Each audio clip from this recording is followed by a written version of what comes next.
Hi, it's Jay from Iridescent Tarot, back with some more sparkle for you. Today I have an unboxing of the Mellow Schema Tarot.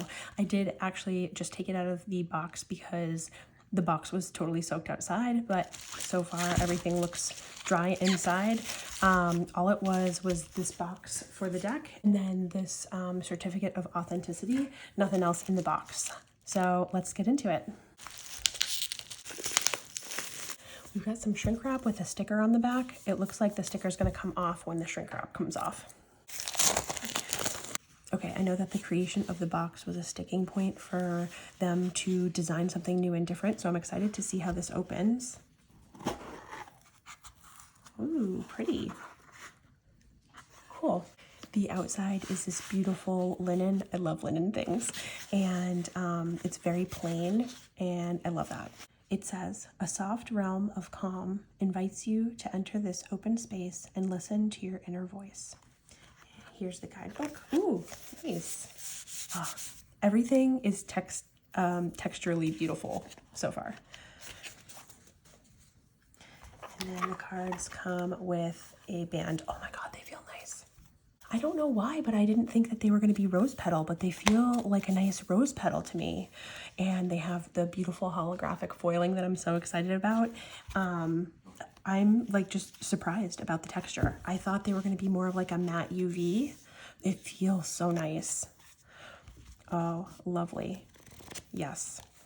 I might not talk that much during this. I just want to appreciate the cards for what they are. But I will give you just a little bit of backstory. This deck was created by Lee, who is a graphic designer and an artist.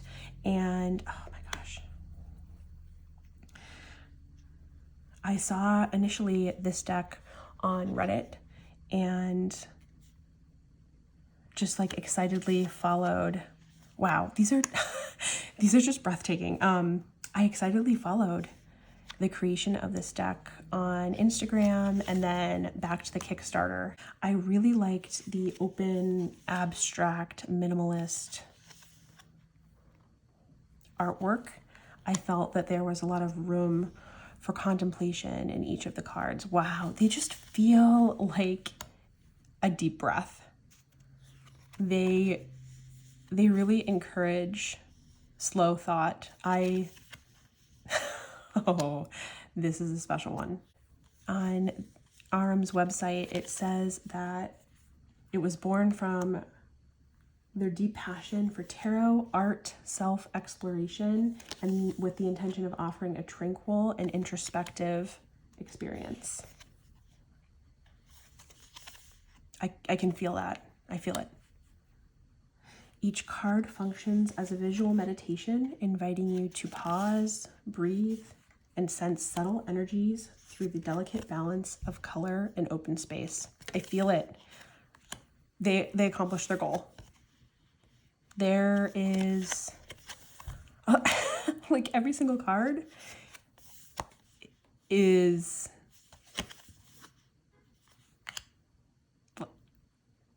I don't know. Every single card is beautiful. The Death card, I think, is one of the cards that got me. This black nothingness, which is kind of what I think about when I think about death. And then on the edge here, barely noticeable, is this beautiful rainbow. It almost feels like a printer scanner malfunctioning, but this beautiful rainbow with sparkles emanating off of it. The hope that there's something more, but like the reality that there might not be. I could cry. This deck is definitely based in the RWS, but kind of reinterpreted through a minimalist lens, and has a very strong visual language, which is something that after watching Sybil's Lab of Cartomantics, I really think about a lot now when I look at decks and whether I want to work with them. I think about the visual language that they are offering and it's very strong here. And here's the extra card, Meta Schema. Interesting. Okay, I'm gonna flip through them a little bit faster here.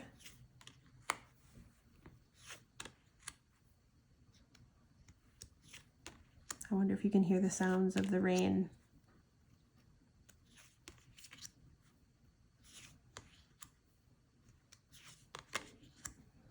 I know that when I get a new deck and I get so excited about it and I just feel like it's going to be the deck. Like I've felt that so many times.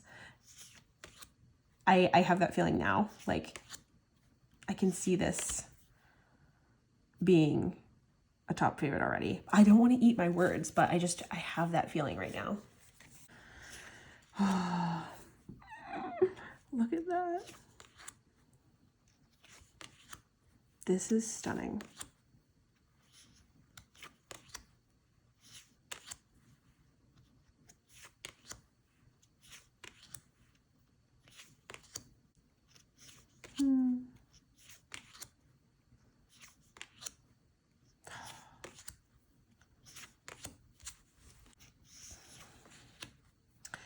Before the Marseille study, I may not have been able to gather as much from the very minimal design from this, but now that I have that background, I feel like this whole new world is in front of me and opening up pip decks in a way that I just didn't really have before the study.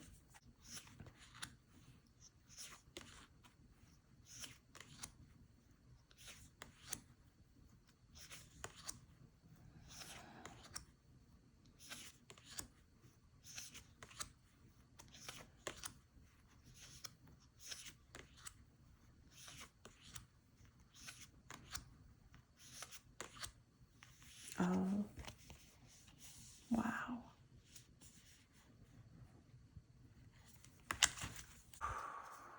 There's something about this deck that feels like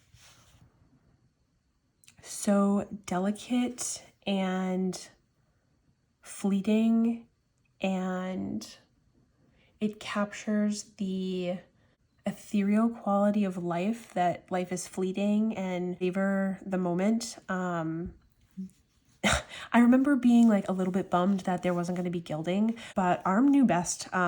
There's something about the tiny bits of sparkly effervescence that show up throughout the deck that if the deck had also, you know, a holographic gilding on it, I'd have outshined the little delicate intricacies on each card.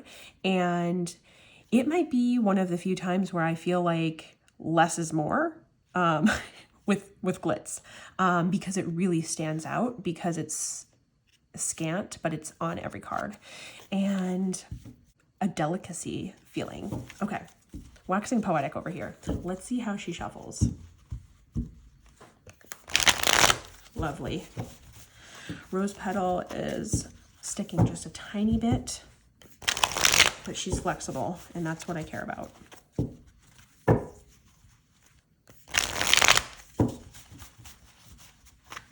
Let's see the overhand here. I really noticed the Rose Petal kind of slows down my shuffle in a way that works with the theming and the vibe of this deck. Just want to keep overhanding. 3 of Cups. Let's see what the guidebook has to say. Everything just feels gorgeous. So in the guidebook here, we have a prologue, inner practices, the cards, and epilogue. And there are full color images, card reproductions. 3 of Cups. Joy, gathering, collaboration, friendship. The 3 of Cups celebrates moments of togetherness.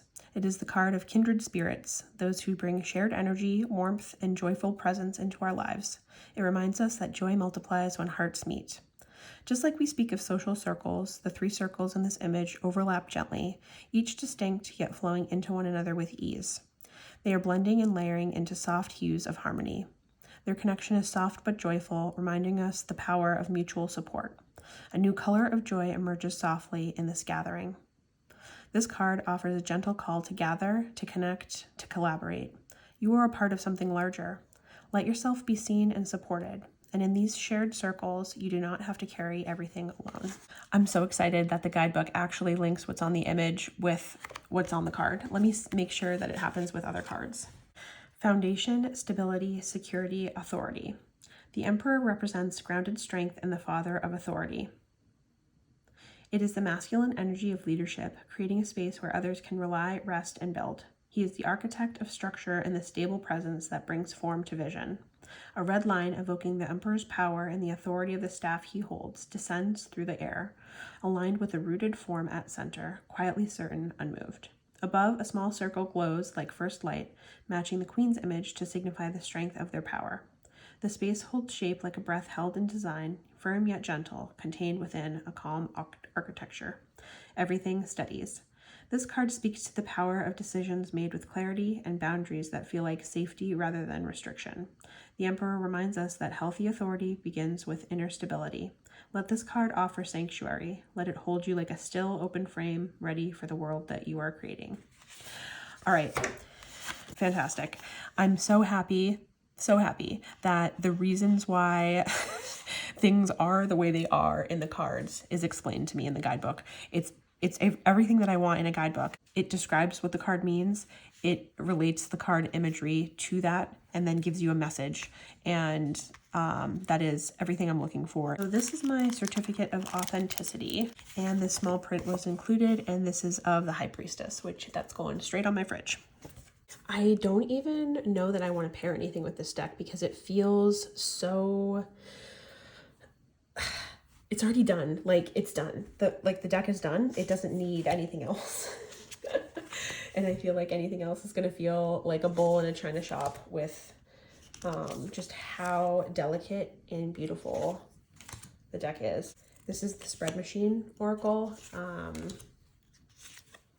Yeah, I think I would use it with this because I use Spread Machine with everything. But, man, it's going to be hard to find stuff that I feel like matches the delicateness. All right, let's see if witch kittens are up for the job. I feel like at least the color scheme is gonna be kind of cool. They're a little bit more bright than the pastels that are in Mellow Schema, but it still is cool. And the very mindful word choices that are on Witch Kittens and Spirit Kittens will definitely go with the vibe of this deck. I just filmed a walkthrough of this. This is the Oracle of Unknown Reasons. I know that this is not going to go well, but I just had to see it, okay? Humor me, okay?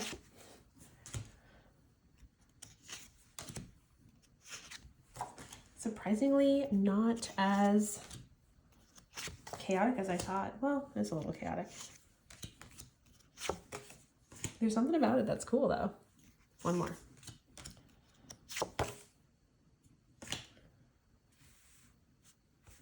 Strength in the Eight of Cups with the Wisdom of Anger.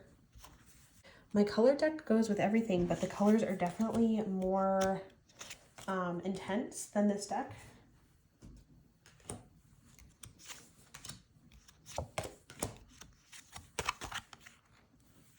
Ace of Swords, Two of Cups, and Slow Down.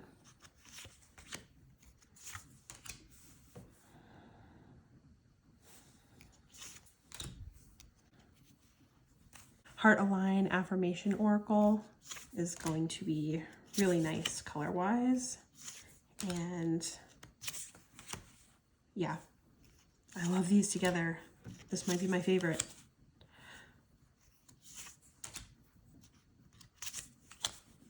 Ooh, one more. Yeah. Sacred Creators Oracle. Definitely similar color scheme. Yeah, cool.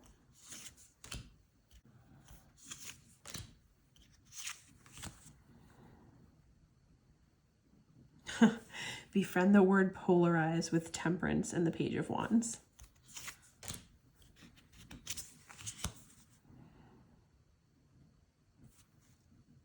King of Swords and the Fool with limitations inspire innovations. Like somehow this structured King of Swords energy gives rise to what you can do as the Fool. I like these together too. I'm here, Oracle. I'm thinking because, you know, digital art on digital art, and there are no figures in Mellow Schema, so adding in the figures from I'm Here just adds a little bit more of a person into it. Wow. This is so cool.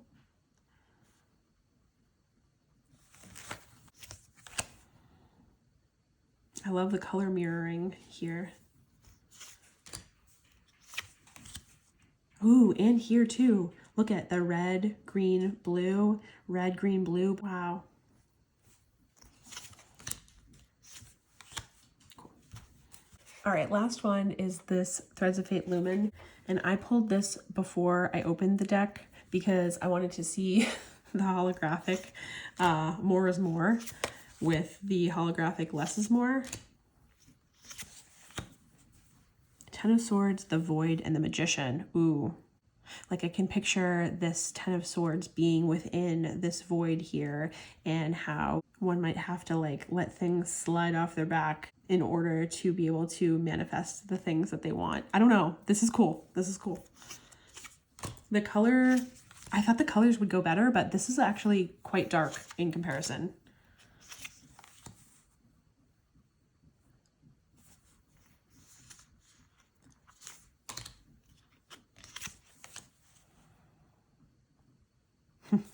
Ace of Pentacles, Nature, and the Sun. Let's end on that one. No notes. The end. I had such high expectations for this deck and it blew them out of the water. I'm very happily, pleasantly surprised with the cardstock. I thought it was going to just be like an average dry matte. No, this is from start to finish. Box, book, cards, tactile deliciousness. The colors are beautiful. The holographic details are beautiful. The write-ups are exactly what I want in my guidebooks. I have no notes. Maybe I still would have wanted, you know me, I like the sparkles. Would I have wanted gilding? I don't know. No, it's good the way it is. Leave it alone. It's perfect. Maybe some more sparkles. No. Yeah, this is going to be a fun one to get to know. It doesn't look solid here. It looks textured, almost like digital watercoloring or something. I love the textures.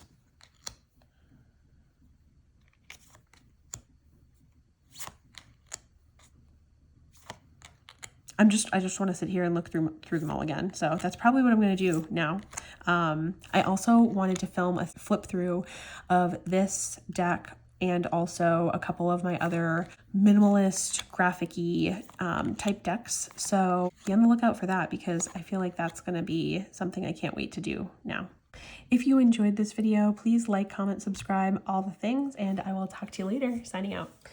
I'm taking my picture for the thumbnail and I just remembered, did I mention that this, the creator is based in France, and you know that I love everything France. So, and as the Kickstarter was going on, I just would watch all of the different stories and posts that the creator made showing different areas in France and thinking this is just such a French deck with its beautiful simplicity. So I just wanted to make sure I point that out as well. And I forgot to show you. So my nail polish of the day is this Beau Rivs, I can never pronounce it, Beach Please, beautiful, sparkly. And then my perfume of the day is this Gallimard Evie. It has notes of bergamot, red fruit, white flower, rose, lang lang, amber, white musk, and vanilla. It's just a beautiful, beautiful white musk. I don't really get a lot of those more fruity or flowery notes. It's very beautiful, light, airy white musk. Think Jovan, but like lighter and prettier. Okay, bye for real.